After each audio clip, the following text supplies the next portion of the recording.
Bienvenue tout le monde, bienvenue à notre deuxième journée de matinale cette semaine. Cette semaine, notre thème, c'est 5 façons de prendre soin de notre santé mentale. On est dans une série de 2 semaines à la chapelle qui s'appelle « Comment ça va?», où on ouvre une conversation sur le thème de la santé mentale, surtout anxiété, dépression et solitude.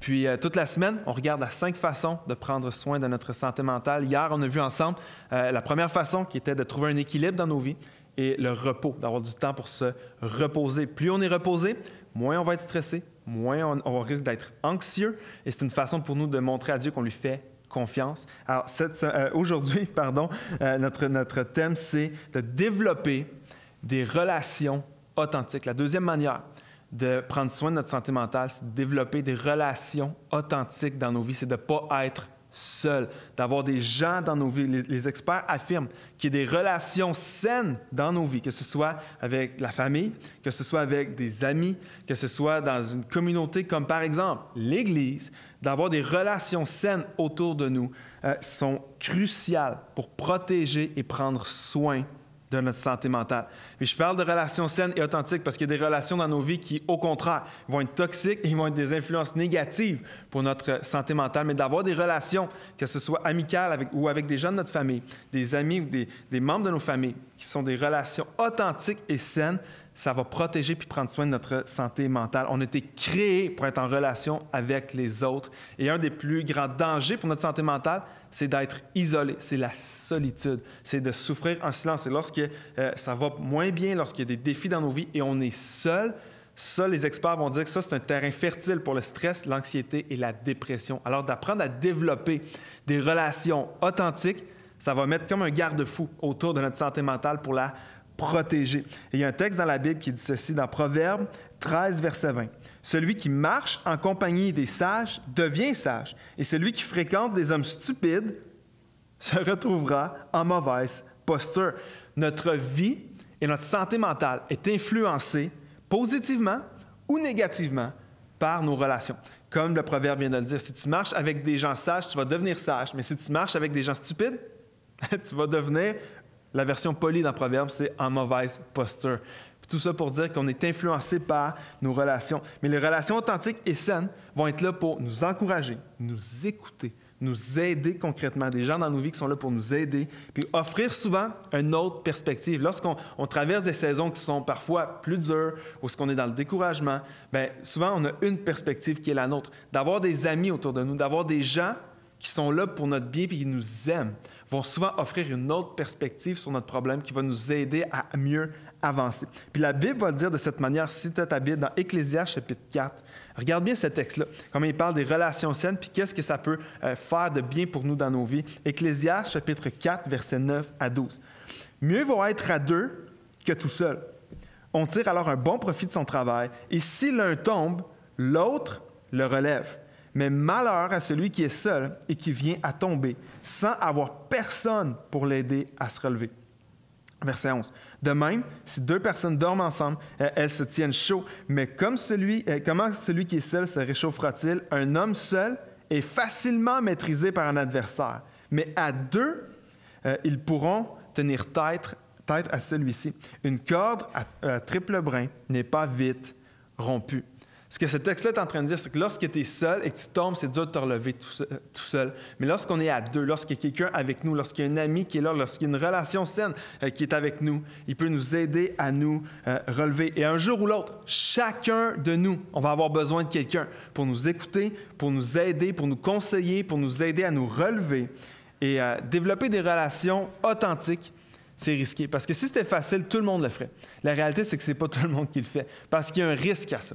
Lorsqu'on crée des relations qui sont authentiques, pas des relations superficielles, ou lorsqu'on pose la question à tout le monde, on dit « Comment ça va? » Tout le monde dit « Bien. » Tu as déjà remarqué ça? On dit à tout le monde « Comment ça va? » Tout le monde dit « Bien toi. » « Comment ça va? Bien toi. » « Super toi. » Ça, c'est pas authentique. Il y a un risque à ça. Parce que lorsqu'on crée des relations authentiques, ça veut dire quoi? Ça veut dire qu'il faut faire tomber le masque souvent. C'est-à-dire de montrer le vrai nous, d'être transparent, de s'exposer, de se rendre vulnérable. parce qu'il n'y aura jamais d'authenticité sans vulnérabilité. Alors, c'est risqué. On a peur souvent de se rendre vulnérable parce qu'on a peur de quoi? On a peur d'être jugé. On a peur que les gens ne nous aiment pas comme on est. On a peur de montrer le vrai nous par peur d'être rejeté par les autres. Mais si on veut développer des relations authentiques, on n'aura pas le choix de se rendre vulnérable et de montrer le vrai nous. Pas la façade, pas juste notre feed Instagram, mais de montrer le vrai nous. On crave l'acceptation des autres. Puis souvent, on pense que si je montre juste le bon côté à tout le monde, bien, les gens vont m'aimer, les gens vont m'accepter. La réalité, c'est que la vraie acceptation, là, ça passe par des relations authentiques, en montrant le vrai nous, sans filtre, qui on est. Puis ça se fait dans une relation d'amour et d'amitié qui est réciproque. On a été créés pour être en relation avec les autres. Et si on veut protéger notre santé mentale, on doit avoir ce genre de relation dans nos vies où on peut tous dire, où je peux m'exposer à l'autre, où je peux montrer le vrai jour, qui je suis, qu'est-ce que je traverse, qu'est-ce qui se passe. Et cette personne-là peut m'aider et ça va des deux côtés. Parce qu'un jour ou l'autre, cette autre personne-là va avoir besoin d'un ami qui va être dans une relation authentique, qui va être là pour l'écouter, l'encourager et l'aider à se relever, comme on a vu dans Ecclésiaste. Je le dirais comme ça, en terminant notre matinale d'aujourd'hui. Les risques de l'authenticité, là, ils sont rien comparés au danger de la solitude. C'est risqué de s'ouvrir. C'est risqué de se rendre vulnérable. On a peur d'être jugé, d'être rejeté. Mais ce risque-là, là, j'aimerais dire que c'est rien comparé au danger d'être seul et de souffrir seul. Si l'un tombe, l'autre se relève. Mais malheur à celui qui est seul et qui vient à tomber sans avoir personne pour l'aider à se relever. Moi, je me rappelle une des périodes les plus difficiles que j'ai eues. J'étais un jeune pasteur, puis j'ai eu une période de découragement vraiment intense. J'en ai jamais eu des comme celle-là depuis, mais j'étais découragé. Tout ce que je voyais, c'était que je ne pouvais pas y arriver, c'était trop difficile. Puis savez-vous comment je m'en ai sorti? Un bon ami à moi qui m'a parlé pour vrai. Il a pris le temps de m'écouter, puis il m'a encouragé, il m'a offert une autre perspective.